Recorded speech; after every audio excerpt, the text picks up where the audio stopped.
في اكتر من حد بعت لي على رسائل الصفحه ان يعني هو حاسس ان الانطوائيه دي برضو مشكله بالنسبه لي. يعني حاسس ان هو عشان هو شخص انطوائي فهو بالتالي يعني في حاسس ان في حاجه غلط كده او مش حاسس بقيمه نفسه. في الحقيقه النهارده حبيت ارشح لكم او اقول لكم يعني كتاب من افضل الكتب اللي خلتني اغير وجهه نظري في الموضوع ده. كتاب اسمه كوايت بتاع واحده اسمها سوزان كين.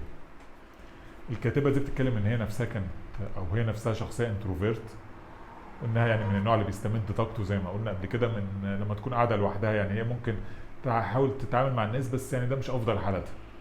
فبتتكلم بقى في الكتاب ده عن في للانطوائي او الناس الانتروفيرت ليهم مميزات كتيره جدا. يعني هو طبعا بينفعوا في اشغال ما فيش غيرهم يقدر يعملها، ان هو مثلا يبقى كاتب.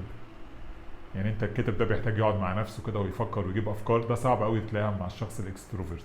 عشان كده معظم الكتاب المميزين بيبقوا انطوائيين. برضه عارفين الناس بقى اللي هم بيبقوا موتيفيشن سبيكر او اللي هم بقى بيتكلموا قصاد مجموعه كبيره من الناس. المفاجاه بقى ان الاشخاص دي بتبقى اشخاص انتروفيرت، ان الشخص ده عشان يعرف يقول كلمه ويبقى مؤثر مع الناس او يدي كورسات وغيره لازم يقعد مع نفسه فترات كبيره يحضر الموضوع اللي هو يتكلم فيه.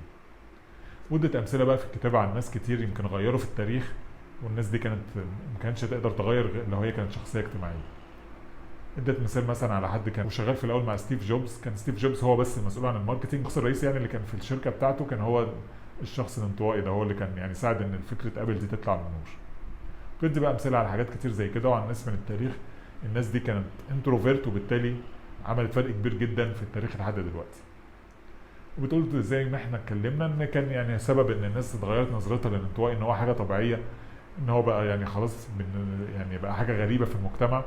بدايه القرن اللي فات كان الناس بقى بتتكلم ان انت بقى ابتدت تظهر بقى الفكره بتاعت المبيعات والتسويق، وان انت بقى لازم تتكلم عشان تعبر عن نفسك، وان انت في منتجات معينه تساعدك بقى ان انت تتكلم وحاجات بقى ليها علاقه بالموضوع ده.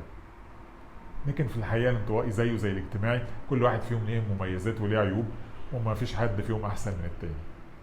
فلو انت شخص انطوائي او تعرف حد في محيطك انطوائي ويهمك انك تساعده، فبرشح لك بشده الكتاب ده.